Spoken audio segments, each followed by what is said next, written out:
दोस्तों, आज हम पढ़ने वाले बीकॉम का 136 का पहला चैप्टर इनकम टैक्स के related basic concept of income tax. ठीक है।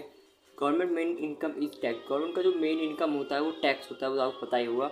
इसमें कलेक्टेड टैक्स जो आपको टैक्स कलेक्ट करता है हर किसी से, उसको खर्च का करता है, क्यों करता है, मतलब क्यों लेता है टैक्स। गवर्नमेंट के एम्प्लॉय की सैलरी देने के लिए, गवर्नमेंट ऑर्गेनाइजेशन को बनाने के लिए, रोड्स हो गए, इंफ्रास्ट्रक्चर ब्रिज हो गए, या फिर डेवलपमेंट करने के लिए देश का, इन सब में खर्चा जो भी करता है वो टैक्स के रूप में इन पर्सनों से लेता है। ठीक है। अब टैक्स को दो तरह के होते हैं, एक डायरेक्ट, एक इनडायरेक्ट। डायरेक्ट टैक्स तो जैसे तुम इनकम टैक्स देते हो तो अपनी सैलरी में से देते हो, जो नॉट शिफ्टेड होता है। नॉट शिफ्टेड मीन्स तुम डायरेक्ट जो है गवर्नमेंट को दे रहे हो, कोई बीच में कोई इंसानों को नहीं दे। ठीक है। डायरेक्ट ऑन द इनकम और वेल्थ ऑफ अ पर्सन। ठीक है। इनडायरेक्ट होगा जो जीएसटी देते हो आप, कस्टम ड्यूटी करते हो उस। ठीक है। जैसे मान लो तुम किसी बिस्कुट में दे रहे हो, 5 रुपये बिस्कुट खरीद लो, उसमें टैक्स पहले से ही जा रखा है। अब जो पर्सन जो बेच रहा है उसको वो देगा इनडायरेक्टली टैक्स, जो वो डायरेक्टली देगा गवर्नमेंट को। ठीक है। तो ये हो गया शिफ्टेड टैक्स हो गया, क्योंकि तुम किसी के जरिए गवर्नमेंट तक वो टैक्स पहुंचा रहे हो।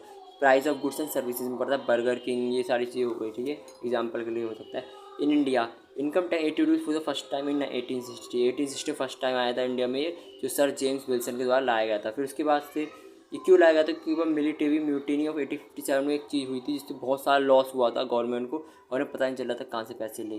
तो ये 1860 में आया टैक्स, 1918 में कुछ बदला, 1927 में फिर एक बार आया, 1961 में आखिरी बार ये एक्ट जो है फिर आया, आ ही गया आखिरकार। असेसमेंट ईयर क्या होता है, it is a period of 12 month commencing on 1 April of each year. मतलब असेसमेंट ईयर होता है कि एक पीरियड होता है 12 मंथ का, जो कि 1 अप्रैल से स्टार्ट होता है। ठीक है। जैसे 1 अप्रैल 2023 से लेकर 31 मार्च 2024 तक ये चलता है इनकम टैक्स। इसके बीच में जितना भी टैक्स होता है उसके बाद लास्ट में इनकम टैक्स पे करना होता है। प्रीवियस ईयर क्या होता है, जो period 12 month immediately proceeding assistant year. जो असिस्टेंट ईयर चलता है आगे, उसके पिछले ईयर को हम प्रीवियस ईयर कहते हैं। ठीक है। इनकम क्या होती है, इनकम कहाँ से होती है, income from business and profession से हो सकती है, इनकम फ्रॉम सैलरी होती है, other gains, income from house property से इनकम मानी जाती है, इनकम कैपिटल गेन, कहीं कैपिटल गेन कर रहे हैं आप उसको इनकम मानी जाती है। तो इन सब में टैक्स लगते हैं। ठीक है। टोटल इनकम क्या होती है, it is the income on which to tax payable under the income tax act. मतलब सारे टैक्स, जितने टैक्स आप पे कर सकते हो वो सब को मिला के इनकम टैक्स 1961 लाया गया था। ये जब मान लो तुम ये सारी चीज़ों में तुम्हारे पैसे बन रहे तो उनके भी इनकम टैक्स लगेंगे। ठीक है।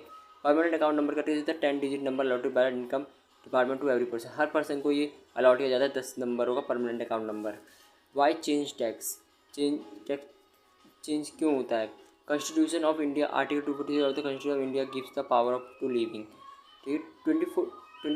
आर्टिकल 246 के कॉन्स्टिट्यूशन ऑफ इंडिया के द्वारा लाया कि गिव्स द पावर दी गई थी वो गवर्नमेंट को कि वो टैक्स ले सकती है, कलेक्ट टैक्स की, सेंट्रल एंड स्टेट गवर्नमेंट। ठीक है। Central and state government tax collect कर सकती है। एग्जीक्यूटिव क्या होता है, एग्जीक्यूटिव वो होता है जो टैक्स पेयर होता है, जो टैक्स भरता है। ये पर्सन है, कोई कंपनी भी हो सकती है, जैसे रामू हो गई, टैक्स करा तो ये एग्जीक्यूटिव हो गया। ठीक है। पर्सन, हम इसमें पर्सन जो गिनते हैं इसमें टैक्स में, कंपनी हो सकती है, फर्म हो सकती है, इंडिविजुअल, मतलब एक नहीं होगा इसमें, कोई भी हो सकता है पर्सन की जब बात होती है। ठीक है। तो यही था चैप्टर में, बहुत छोटा था, इसके नोट्स बना लेना।